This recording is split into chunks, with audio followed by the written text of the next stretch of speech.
Je repasse dans l'autre sens. C'est bon. Vas-y, je peux prendre le piéton.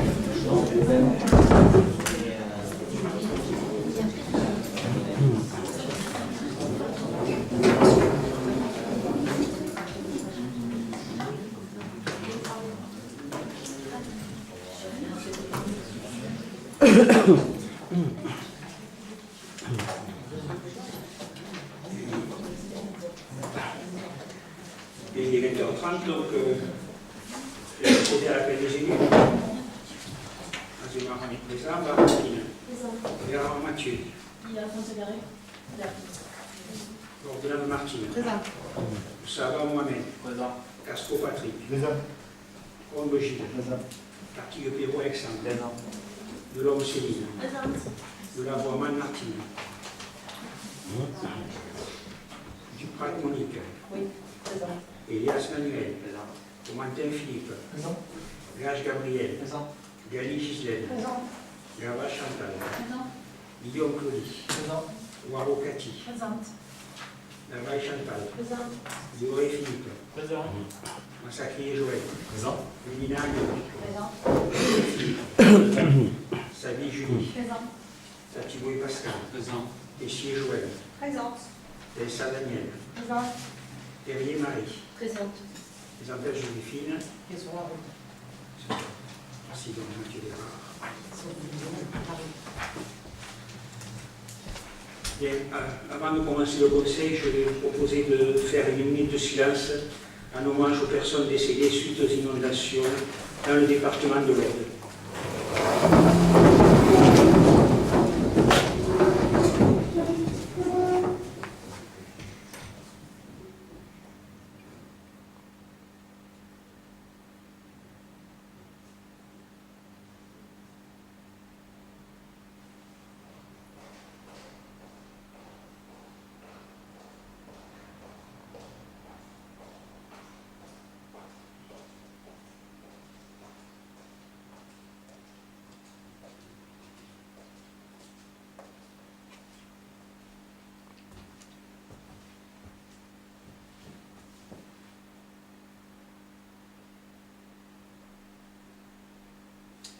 Merci.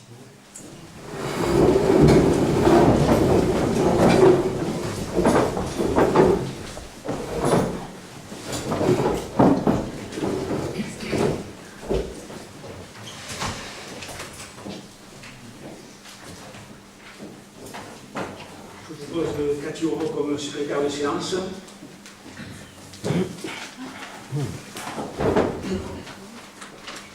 Alors, nous porte d'abord sur l'approbation du procès verbal de la séance du conseil municipal du 12 septembre.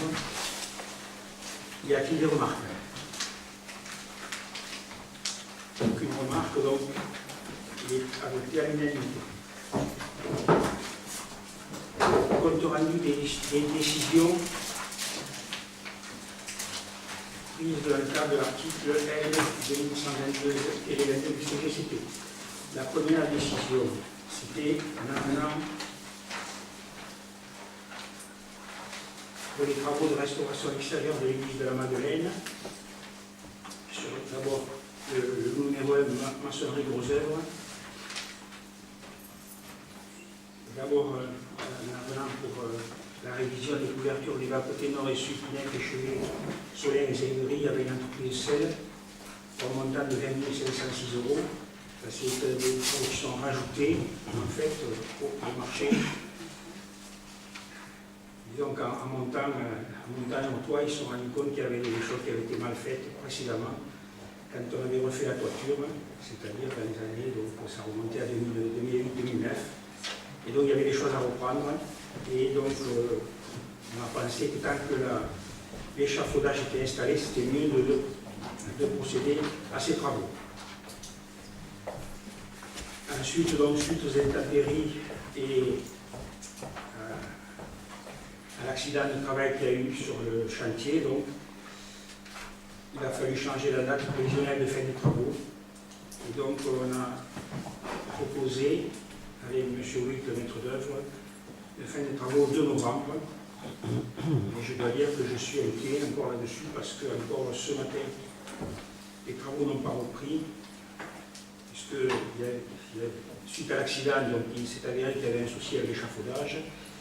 L'échafaudage a donc été retravaillé, mais visiblement, et quelqu'un du travail n'a pas encore donné son accord pour que les travaux reprennent.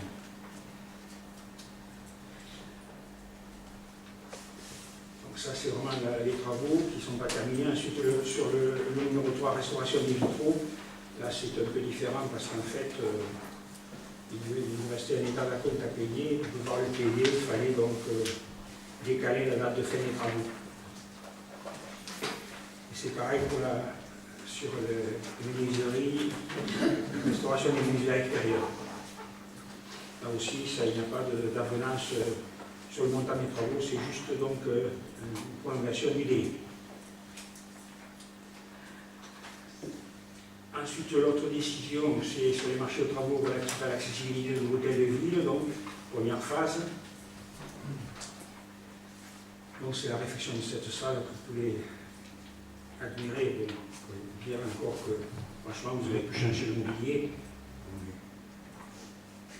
Ça vient pas.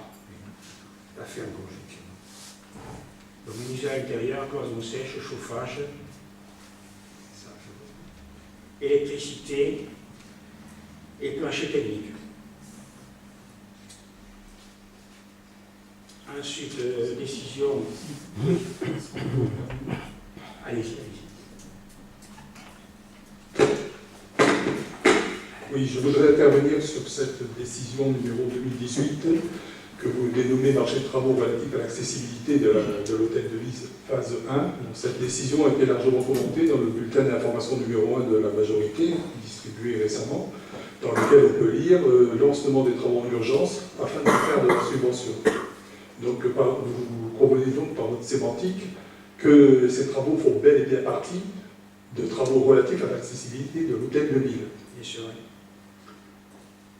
Donc, pour signer ces devis d'un montant de 24 941 €, vous êtes sans doute appuyé sur l'article 30, 8e alinéa du décret 2016-360, qui a rénové donc, les marchés publics, et qui stipule que les acheteurs peuvent passer un marché public négocié sans publicité ni mise en concurrence préalable pour des marchés répondant à un besoin dont la valeur estimée est inférieure à 25 000 €, hors taxe. Cette disposition est bien sûr attirante pour les élus, mais elle nécessite néanmoins que l'acheteur public estime de manière précise la valeur globale du marché pour déterminer la juste procédure de passation. Donc, en ce qui concerne les marchés publics, doit être pris en compte la valeur totale des travaux se rapportant à une opération conformément à l'article 21, premier alinéa du même décret précité. Pour ce faire, une question ministérielle à 6870 a été publiée. Donc, par délibération municipale 1-1-2016 du 13 janvier 2016, le montant prévisionnel des travaux hors taxes avait été estimé à 366 756 €. Donc, les travaux de la salle du conseil municipal, phase 1, font bien partie intégrante du marché de travaux de mise en accessibilité de l'hôtel de ville, et vous ne pouviez pas scinder le besoin de façon artificielle dans le but de bénéficier de règles de passation allégées, quand bien même pour de soi-disant raisons d'urgence. L'ordonnance 2015-899 du 23/7-2015 prévoit deux conditions d'urgence, l'urgence simple et l'urgence impérieuse. L'éventuelle perte d'une subvention du fait d'un retard de publication d'un marché public ne rendra aucune de ces deux urgences. Donc nous nous permettons de vous rappeler que depuis votre prise de fonction, jusqu'à la date de votre décision du 18 septembre, 7 mois se sont écoulés, et que vous aviez largement le temps de publier, selon la procédure réglementaire, l'avis d'appel public à la concurrence afférent au marché de mise en accessibilité de l'hôtel de ville, et de ce fait de ne pas perdre la subvention. Au vu de la réglementation que je viens de vous citer, votre décision 2018-18 que vous présentez ce soir relève de la pratique bien connue du saucissonnage, pratique interdite par la loi et qui fait l'objet de nombreuses jurisprudences. De ce fait, cette décision est contraire à la réglementation des marchés publics, elle est donc entachée d'illégalité. Voilà ce que je voulais dire sur cette décision 2018. remarquerez que cette décision est donc passée au contrôle de légalité. Ensuite, franchement, là, vous avez parlé de quelle date quand c'était passé le conseil municipal, quelle date? Le 1er janvier 2000, excusez-moi, le 13 janvier 2016. 13 janvier 2017. J'ai la date sous Oui, non, mais ça, je comprends, 13 janvier 2016. Entre le 13 janvier 2016 et le 28 janvier 2018, il s'est passé combien de temps? Il s'est passé 2 ans sans que rien ne soit fait. Alors, franchement, on a essayé de rattraper quelque chose. C'est vrai qu'on n'est peut-être pas dans les clous. Et une subvention quand même importante, hein, de 200 000 €. On n'a pas voulu perdre on a trouvé cette solution. Et si elle n'est pas légale, on se fera taper sur les doigts. Pour l'instant, donc, la subvention, on la garde. C'était notre objectif. Est-ce que c'est une circonstance... Si vous avez un recours au TA, vous savez très bien que vous perdez tout. On préfère vous le dire, parce que nous sommes dans l'opposition, nous sommes aussi quand même là pour remarquer et relever certains faits. Donc ça, ce fait, il est quand même important. Il est important, mais c'est vrai qu'on a essayé de rattraper quelque chose, et vous connaissez par vous-même que pendant 2 ans, vous n'avez rien fait sur ce projet-là. La subvention est obtenue depuis 2 ans. Donc voilà. Février 2018, le projet était au stade du DCE. Donc, quelle est la raison qui a fait que pendant 7 mois, vous ayez tergiversé? Nous avons tergiversé parce que le projet que vous avez présenté ne nous convenait pas. Ben oui. Et donc, d'ailleurs, il est retravaillé en ce moment avec Mme Boudet. C'est-à-dire qu'on ne souhaite pas fermer le rôle de la mairie, on ne souhaite pas le fermer. Et donc, il faut retravailler le projet. Et d'ailleurs, il y avait une question tout à l'heure là-dessus, donc j'en parle maintenant. Hein. Donc, ce projet est travaillé donc, en ce moment. Il va y avoir une commission de travaux qui va se réunir pour en parler. Et le permis de construire sera déposé au premier trimestre 2019 et les travaux se feront suivre. Et effectivement, on peut parler de saucissonnage, mais pour nous, c'était une obligation, honnêtement, pour ne pas perdre cette subvention.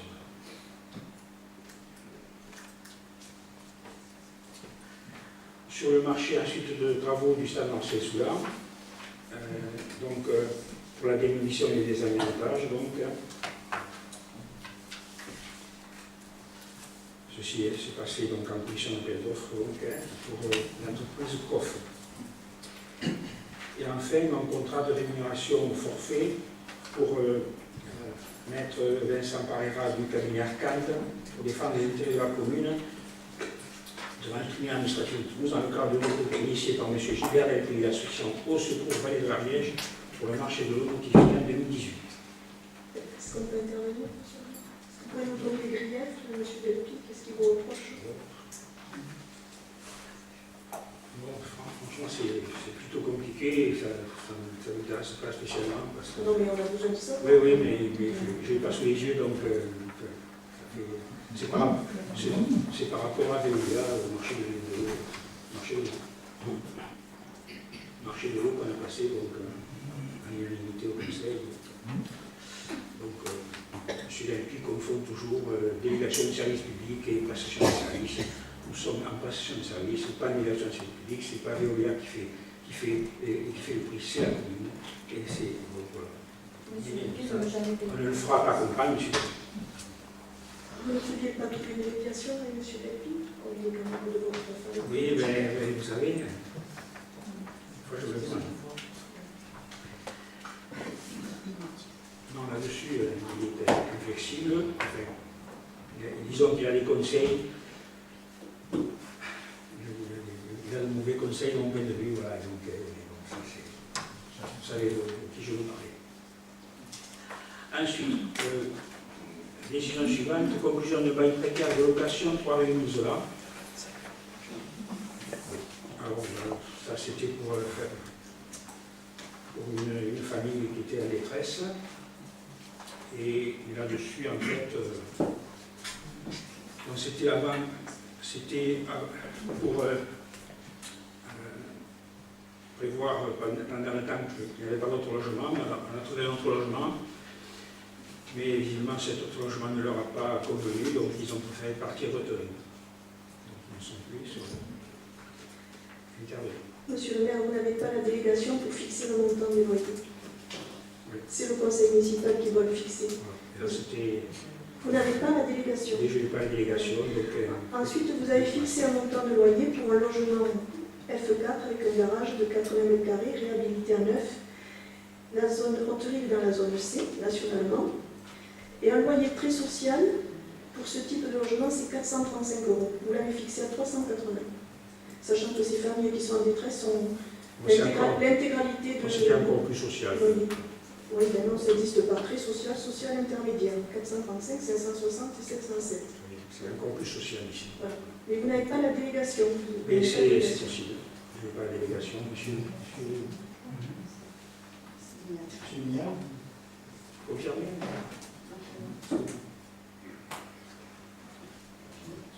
On va quand même vérifier, mais il me semble qu'il a quand même le commissionnaire à la délégation pour signer tout ce qui est beau. Monsieur le maire a délégation pour réviser les loyers, pas Oui, pour fixer les montants. il s'agissait d'une situation d'urgence, puisque On est plein c'était de- s'il y a une situation d'urgence. On n'est pas en autocratie, on est... C'est pas administratif, mais il y avait donc une femme seule avec un enfant, et vous savez bien qu'il y a la convention de New York qui s'applique, donc de la collectivité avait une obligation tout simplement de loger cette famille à titre précaire et temporaire. Voilà, tout simplement. La compétence du logement d'urgence est au conseil départemental, je le rappelle. Je suis parfaitement d'accord, mais Donc, ça n'empêche que la collectivité se devait de se donner tous les moyens de loger cette famille.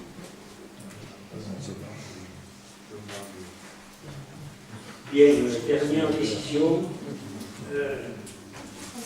Contrat de vente pour la société Bella, pour un copière, donc, qui sera sur l'espace court.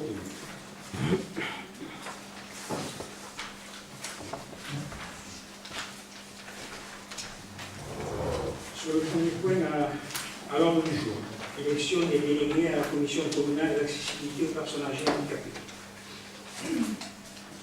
Alors, cette commission communale, donc, elle est composée d'élus et aussi de personnes de la société civile. En fait, donc, il faut qu'on désigne 5 élus. Maintenant, je pensais que ça avait déjà été fait. Cette commission a déjà été créée par délibération 2-10 du 10 février 2018 et les 3 élus sont Mme Mélina, Mme Bordenave et M. Guillaume. Donc on ne comprend pas pourquoi ça revient, à moins que vous vouliez rajouter des membres de Non, mais l'opposition. là, je pense que c'est peut-être parce qu'il faut désigner 5 délégués. Non, c'est pas écrit. Hein. Dans l'article, il n'y a pas écrit ça. Dans la délibération, je vous propose de désigner 5 élus. Vous allez élire 5 délégués du conseil municipal. Est-ce que vous êtes d'accord? Mais pourquoi celle de 2018 où On nous a demandé de le refaire, donc on le refait. Avec 5 élus. Donc on propose. par qui vous l'a demandé?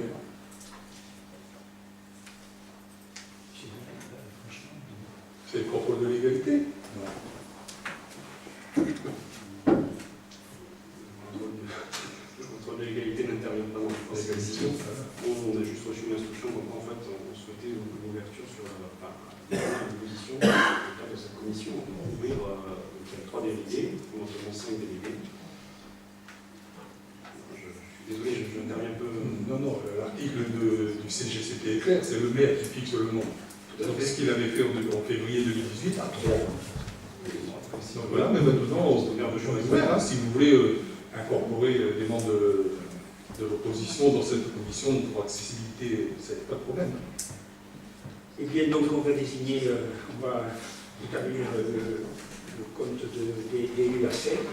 Je propose Martine Delavoie-Man à la place Martine Bordelave, Madame Mélina, M. Guillaume, et je rajouterai M. Castro, parce qu'il y a souvent des problèmes sur les 2 travaux, et M. Foumantel s'il désire y participer.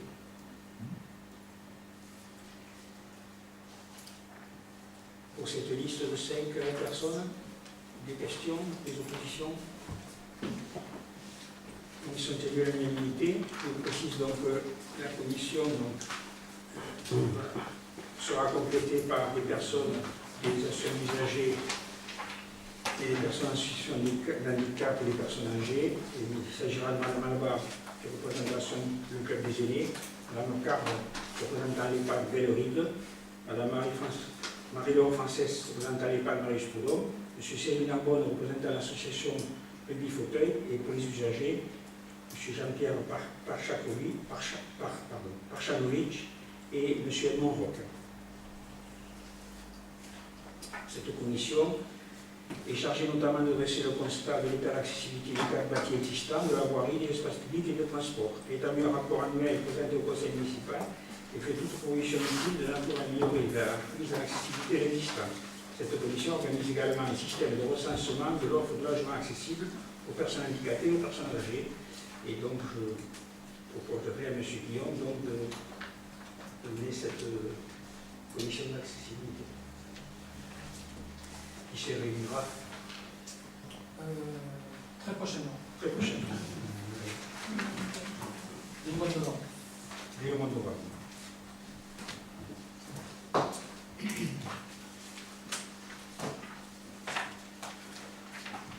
En venant pour la convention Confluence, on sait, en réponse à une question de Christian, le dernier conseil municipal qui était intervenu déjà là-dessus, il va continuer, Monique, comme ça.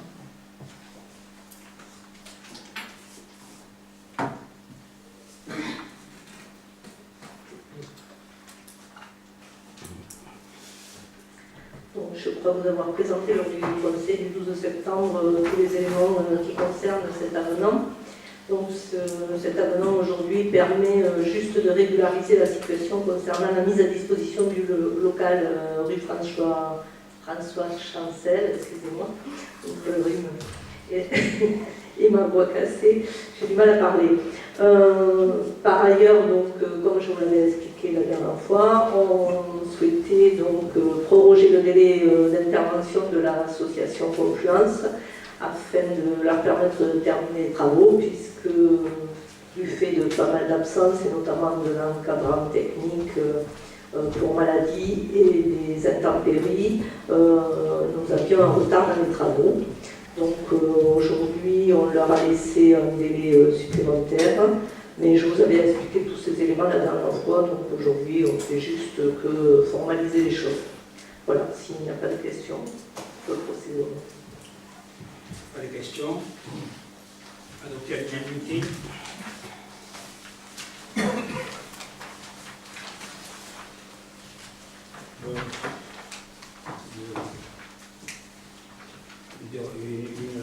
Une délibération qui revient tous les ans, c'est la dérogation au coût dominical pour les commerces de détail pour l'année prochaine. Il y a eu un accord donc, entre le conseil départemental, l'OIDF, la CPME et les syndicats. Et sur cet accord, on propose une ouverture à 7 dimanches pour l'année 2019, 13 janvier, 30 juillet, 1er septembre, 1er décembre, 8 décembre, 15 décembre et 22 décembre. Y a-t-il des questions? Vous avez voté pour, monsieur le maire? Oui, toujours voté pour. Vous avez voté contre Non. le 6 décembre 2016, vous et toute votre équipe.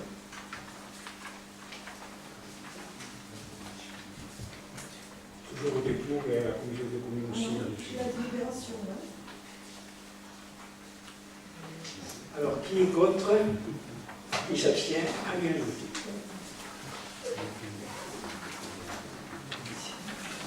Ensuite, il y a des réaménagements de prêt, donc.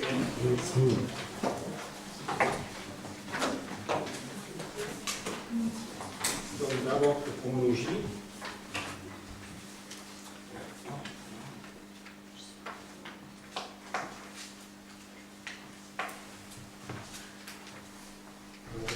C'était pour 3 logements de l'INCAR de Jules Vallès.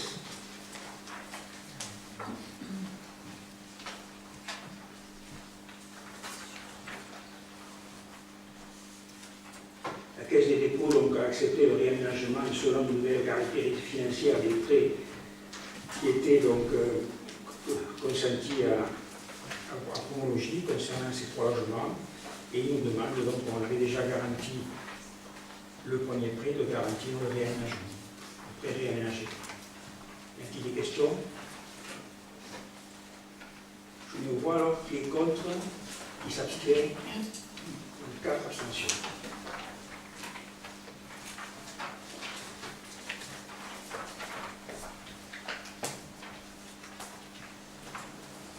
Alors ensuite, c'est le réaménagement d'un prêt,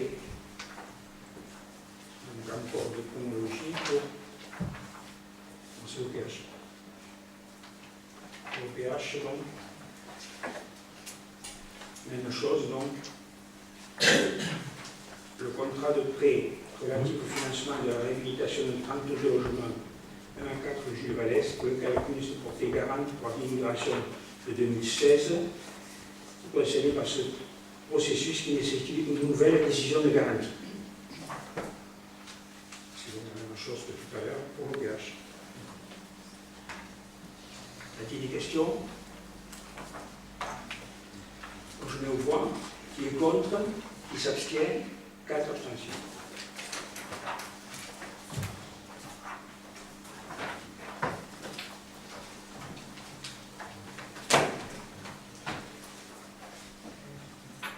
Délibération suivante, désaffectation des logements de fonction des instituteurs. Donc on avait déjà parlé sur ce sujet-là. Effectivement, on a obtenu donc la réponse qui date du 1er octobre de du sous-préfet de Muret, qui nous dit que suite aux informations complémentaires communiquées à mes services de consultation de la direction académique des services de l'éducation nationale, j'ai mis un avis favorable à cette demande donc, de désaffection des logements des instituteurs. Donc je propose donc de déclasser ces logements 3, 5, 7A, 7B, 7C, 7D, 7E et 7F réunis isolants. Y a-t-il des questions? Donc, je me vois qui est contre, qui s'abstient à l'unanimité.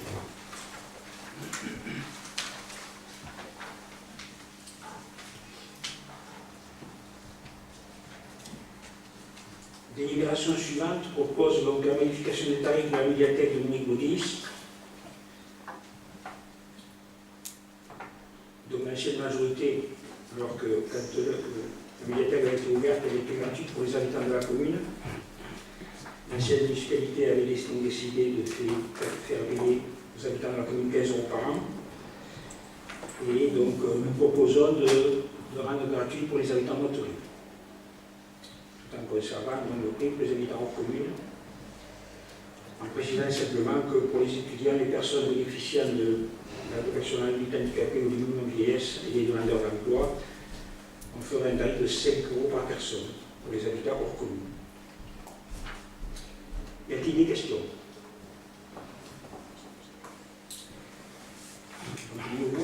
Qui est contre?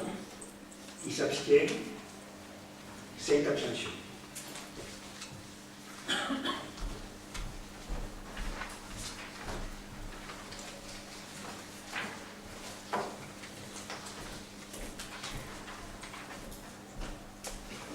Participation aux frais de fonctionnement de l'école catholique Saint-Paul.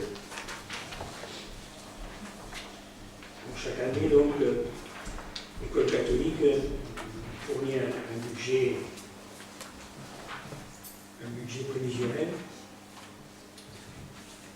Et en fonction de ce budget, donc, en général, on donne la somme qui est demandée. Ici, cette année, donc, il se trouve qu'il y a une très forte augmentation. Parce que l'année dernière, c'était un peu plus de 1000 € par élève. Et leur demande passe à 1301,19.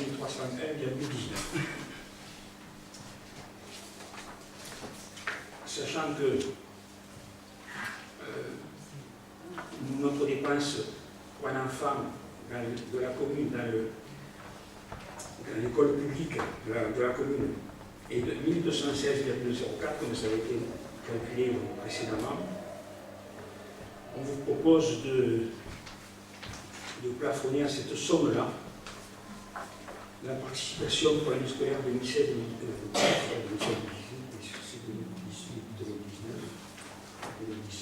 je ne sais pas, en tout cas c'est l'année civile 2018,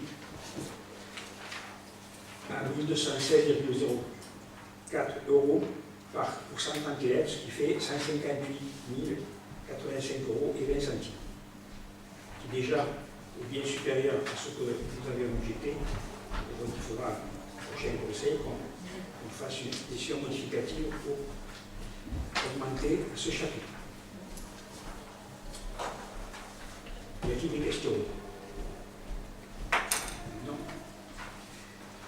Donc je mets aux voix qui est contre, qui s'abstient à l'unanimité.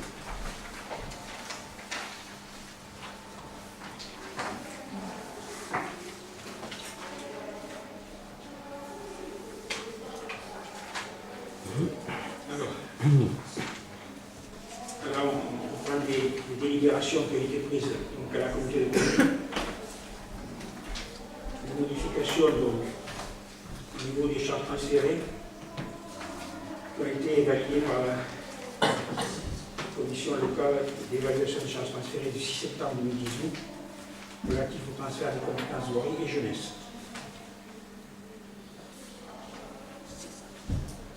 Sur la compétence voirie, l'autorité n'est pas concernée. Ce qui n'était pas au conseil communautaire, je précise qu'en fait, il s'agit de la restitution du parking de la gare du Vernet à la commune du Vernet. Le parking de la gare du Vernet était géré par l'ancienne communauté de communes Lens-Ariège-Garonne. Et donc, dans la fusion donnée à la communauté de communes du bassin autoritaire, mais si on prenait la compétence pour le parking de la gare du Vernet, il était bien évident qu'il fallait aussi prendre le parking de la gare d'Haute-Rive et de la gare de Sainte-Gabelle. Alors le choix qui a été fait, ça a été le choix inverse, ça a été de rendre le parking de la gare Vernet-de-Nerck à la commune du Vernet. Et donc, pour ça, il a été augmenté l'attribution de compensation donc, à la commune de la somme qui correspondait à la dépense, qui était autour de 5 000 €. Pour la jeunesse, la compétence jeunesse a été transférée à la communauté de communes au 1er janvier 2018 et nous étions concernés par l'association de foyer. Un calcul avait été fait, il était provisoire à la clé du mois de mars, et donc il devait être réactualisé en fonction des résultats du foyer de l'année 2017. Cette réactualisation a fait que, en fait, la charge du foyer concernant la jeunesse était inférieure de 5 000 € environ à ce qui avait été calculé. De ce fait, donc, l'attribution de compensation d'Haute-Rive sera augmentée de somme et, bien sûr, elle ne sera pas versée au foyer par la CCBA.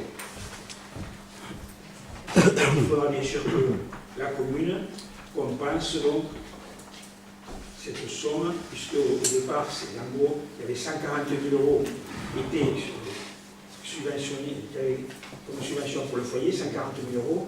Il y avait 75 000 € qui étaient donc donnés par la communauté de communes pour la compétence jeunesse et 65 000 € par la commune pour les autres compétences, pour les autres actions du foyer. Et donc, en fait, ça va se rééquilibrer autour de 70 000 €, 70 000 € de subvention de la communauté de communes et 70 000 € de la commune d'autorité. Donc, ça ne change pas au niveau de... puisque, en fait, on va récupérer 5 000 € à la question de compensation et on reversera en subvention. Y a-t-il des questions? La question, je me vois qui est contre, qui s'abstiennent. Pardon, je ne vais pas participer à ce vote. D'accord. Marie-Thérèse participe pas au vote. Par contre, parce que je reste toujours dans mon idée que je ne veux pas que ce soit la communauté de communes. Donc, un contre, abstention, un contre, tout le monde doit se. Et on n'a pas eu, enfin, on a eu le rapport de la tête. Moi, je crois que là, il y a une question. On va en avoir une copie. Oui, bien sûr. Merci. Alors ensuite, encore quelque chose qui nous a été transmis donc, par la communauté de communes sur les compétences facultatives. Suite à la réforme d'infusion de la CCDA et de la CCLAC 24/11/2017 avec prise d'effet au 1er janvier 2017, le PCI issu de la fusion, la CCLA à l'époque disposait d'un délai d'un an pour décider au concert de restituer des compétences optionnelles, d'un délai de 2 ans pour définir les intérêts communautaires attachés à l'exercice de ces compétences. Par délibération en date du 11 décembre 2017, le Conseil communautaire a déterminé les compétences optionnelles exercées par la CCDA suite à la fusion. Et par délibération en date du 11 septembre 2018, elle a défini les intérêts communautaires attachés à ces compétences optionnelles. Afin de finaliser la procédure de révision des statuts, il y a de déficier des compétences dites facultatives. Considérant que cette décision est confirmée par délibération concordante des conseils municipaux se prononçant dans les conditions de majorité requises pour la création de l'établissement public de coopération intercommunale, il est proposé au conseil municipal d'approuver le transfert des compétences facultatives telles qu'énoncées dans la délibération du Conseil de la communauté de communes du bassin autorisé en date du 11 septembre 2018. Ensuite, le premier, versement de la contribution due aux 10 au titre de la lutte contre l'incendie. Ensuite, communication électronique. Alors, il s'agit de l'établissement et l'exploitation d'infrastructures de communication électronique et notamment l'établissement et mise à disposition des opérateurs ou des utilisateurs de réseaux indépendants d'infrastructures destinées à recevoir des réseaux, fourreaux, pylônes, champs de tirage et des câbles, fibre optique. Fibre optique, donc vous voyez pourquoi c'est à l'intérieur, parce qu'il y a comme dans l'air avec une fibre optique qui se rapproche. Établissement et exploitation de réseaux de communication électronique et notamment mise à disposition de fourreaux, location de fibre optique noire, hébergement d'équipements à opérateurs, fourniture de lignes DSL aux fournisseurs d'accès Internet, accès et collecte à très haut débit, fibre optique. Si on n'a pas compris, là, c'est que et fourniture de services de communication électronique aux utilisateurs finaux en cas de carence d'initiatives privées. Le conseil départemental nous a écrit à ce sujet. Putain, il ne reste plus que les actes. Par contre, on n'a pas la délibération, pour ceux qui ne sont pas à la communauté commune, on n'a pas la délibération du 11 septembre. Oui, on n'a pas. Vous l'avez apparu, monsieur le ministre. Merci. Y a-t-il des questions? On passe au vote. Qui est contre? Qui s'abstient? À l'unanimité. Pour la fibre optique. On va faire.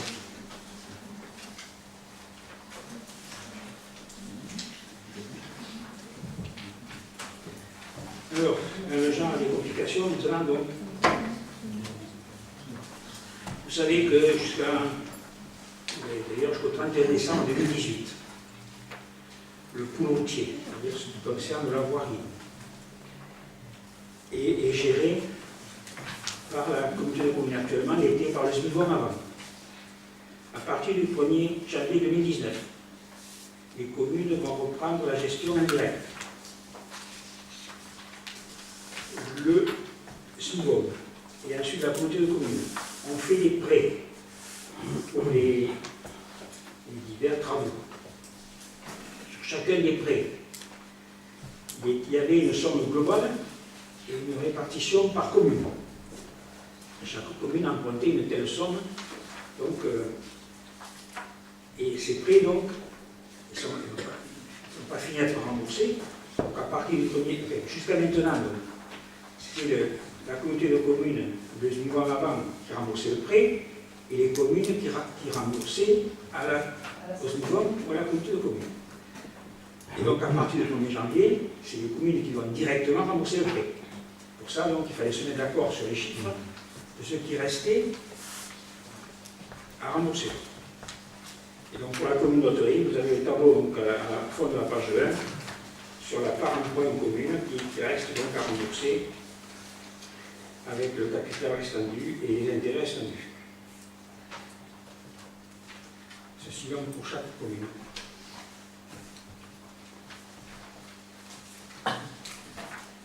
Je précise d'ailleurs que ces emprunts figuraient déjà dans la dette de la commune. Donc, on ne rajoutera rien ni à la dette de la commune, ni au montant qu'on remboursait, puisque simplement on les remboursait. Simplement, il y avait peut-être un petit décalage. Rembourser à la communauté de communes peut-être un peu après la date prévue. Là, comme ça va être sur les débits d'office, ça sera, je pense, remboursé à la date normale. Voilà. Y a-t-il des questions?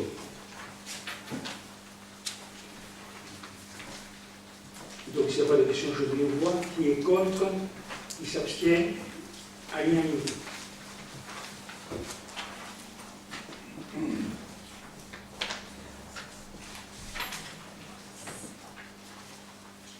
Il s'agit ici de délibérer donc, sur une convention pour la fourniture et l'acheminement de gaz naturel qui a été conclue avec l'UGAP.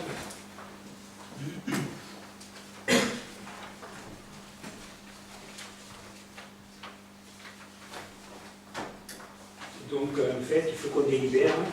C'est l'UGAP qui a passé le marché pour nous, donc, et c'est. Et Nilga, c'est Power France qui a obtenu le marché. Et donc, on doit délibérer pour accepter ce marché. Pas de questions? Donc, je me vois. Qui s'abstient? Qui est contre? À l'unanimité.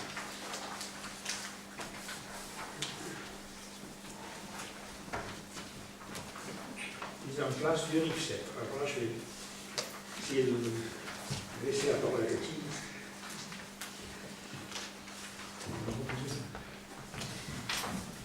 Donc, il s'agit de parler du régime indemnitaire des agents de la collectivité. Donc, tout d'abord, remercier les participants aux commissions de travail, puisque la majorité précédente avait commencé à constituer un comité de pilotage et un groupe de travail à ce sujet. Et donc, on a poursuivi ce travail avec, en plus des discussions avec un groupe de travail composé notamment de représentants du personnel et des élus de la majorité de l'opposition. En fait, ce régime indemnitaire va permettre de revoir globalement la rémunération des agents de la collectivité. Il comporte deux parties, une partie fixe qui s'appelle l'IFSE et une partie variable qui s'appelle le complément indemnitaire annuel et qui doit tenir compte de l'engagement professionnel des agents. Donc en fonction des discussions, des négociations et des échanges qu'on a pu avoir avec le groupe de travail et aussi le CTP, donc, ce qui a été décidé, c'est de mettre en œuvre ce RIFSEP au 1er janvier 2019 et donc de vous proposer de délibérer en ce sens. Sur la question, alors je ne vais pas détailler les critères d'application, à moins qu'il y ait des questions particulières. Je voulais juste mettre en évidence deux points très importants, notamment relevés par le représentant du personnel.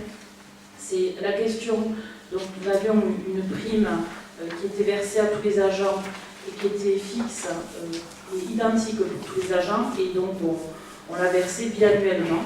Et dans le cas de la proposition, on conserve cette prime dans la partie fixe, donc toujours identique pour les agents dans les mêmes conditions qu'aujourd'hui, et elle sera aussi versée deux fois dans l'année, plutôt que mensuellement, donc on ne change pas le fonctionnement sur le régime indemnitaire actuel. Donc on a aussi un autre point qui est très important, c'est la question du maintien à titre individuel. Donc il y avait un petit flottement au début de la mise en place du RIFSEP, puisque certaines collectivités ne maintenaient pas à titre individuel la rémunération. Nous avons prévu de le faire et nous sommes comme ça dans le cadre légal qui prévoit effectivement que les agents ne peuvent pas, dans le cadre de la mise en place du RIFSEP, voir leur rémunération baisser. Vous avez ensuite, donc, dans l'article 4, un détail sur tous les critères qui ont fait l'objet de discussion et de validation avec le comité de pilotage, le groupe de travail et le comité technique paritaire, et qui permettent en fait, de coter tous les postes pour arriver à mettre en œuvre cette partie fixe. Vous avez ensuite donc des répartitions par groupe de fonction, puisqu'en fonction du cadre d'emploi et des emplois occupés par différents agents, on a effectivement à fixer un montant annuel minimum et un montant maximum, puisque la rémunération des agents de la fonction publique territoriale ne peut pas dépasser celle des agents de la fonction publique d'État un cadre équivalent. Juste une petite précision, dans notre cas précis, le RIFSEP ne peut pas aujourd'hui s'appliquer à la police municipale et aux ingénieurs et techniciens de la collectivité pour deux raisons. Pour les ingénieurs et techniciens, c'est que les arrêtés les décrets d'application n'ont pas été pris. Donc, quand ces décrets seront sortis, il faudra à nouveau revoir cette délibération pour intégrer ces deux cadres d'emploi. Et pour la police municipale, il y a effectivement une problématique qui est qu'aujourd'hui, il n'existe pas dans la fonction publique d'État une filière totalement équivalente et que donc on ne peut pas aujourd'hui délibérer et fixer ce régime indemnitaire pour la police municipale. Donc effectivement, si on a des évolutions réglementaires à ce sujet, on intégrera et on proposera des délibérations pour rapprocher ces différents cadres d'emploi. Le dernier point, c'est sur le complément indemnitaire annuel. Donc effectivement, il est obligatoire de fixer un complément indemnitaire annuel. Les textes sont un peu flous sur le fait de devoir ou pas l'abonder. Ce qui a été décidé, et en accord avec le représentant du personnel, c'est de fixer quand même un montant de complément indemnitaire annuel de 100 € qui, lui, sera effectivement attribué au mois de mars, il me semble. Voilà, au mois de mars, une fois effectivement que l'évaluation aura été conduite, l'évaluation individuelle de l'agent, mais aussi en discussion avec les responsables de service, puisque l'évaluation de l'agent est faite par son supérieur direct, et que par contre il nous semblait important et intéressant de prendre aussi l'avis du responsable de service, qui n'est pas forcément le supérieur hiérarchique direct. Et donc c'est le maire qui fixera par arrêté le montant de ce complément individuel, ce complément indemnitaire annuel, pour chacun des agents. Donc on vous demande donc d'instaurer ce régime indemnitaire, d'autoriser le maire à fixer par arrêté individuel donc les montants de la partie fixe IFSE et de la partie variable de CIA, qui seront versés aux agents dans les conditions que j'ai énoncées, d'abroger les délibérations antérieures, puisque les régimes indemnitaires font l'objet de délibérations précédentes. Donc actuellement, les délibérations concernant le cadre des techniciens, des ingénieurs et de la police municipale continuent à s'appliquer, et de prévoir et d'inscrire les crédits correspondant au budget. Cette étape de délibération, elle va permettre maintenant de pouvoir finaliser la cotation individuelle par poste et ensuite de pouvoir effectivement terminer ce travail sur le RIFSEP. Donc il y aura encore certainement au courant du mois de novembre des réunions du groupe de travail pour qu'on puisse totalement finaliser et que nos services soient prêts pour la mise en œuvre au 1er janvier 2019.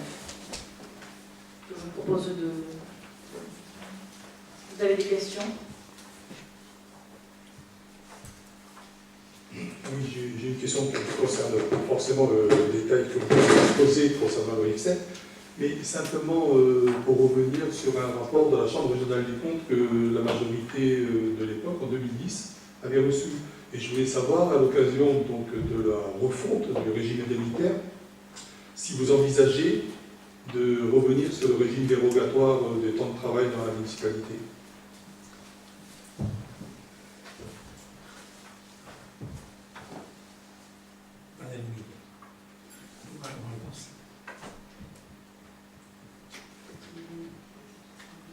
J'ai dit pas dans l'immédiat.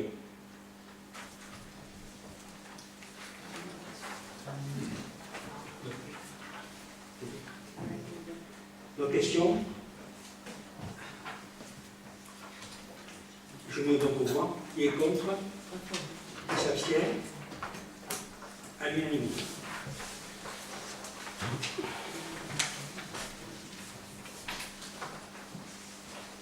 Sur les ressources humaines, il s'agit d'augmenter les heures de 3 agents au sein des écoles et d'un agent, donc service animation, on en parlait plus longuement. Donc en fait, ce sont des compléments d'horaire, une personne qui va passer de 32 à 35 heures, note 28 à 32 heures, note de 8 heures à 14 heures. Donc je pense qu'il n'y a pas de possibilité de problème. Sur le suivant, c'est un peu plus compliqué. On supprime un poste d'animation à 17 heures et on met un poste à 35 heures. En fait, l'agent en question faut que je fasse quelques précisions quand même. Il est actuellement donc, adjoint d'animation. Il est à mi-temps sur la commune et à mi-temps sur la communauté de communes. Et il a candidaté donc, pour conduire la navette. Donc c'est un poste à 35 heures sur la commune. Donc c'est en accord avec la communauté de communes. Donc il va démissionner de la communauté de communes et donc être employé ici à temps plein. Simplement, évidemment, vous allez me dire la conduite de la navette, ce n'est pas un poste d'adjoint d'animation, effectivement. Mais pour passer d'adjoint d'animation donc à adjoint technique, il faut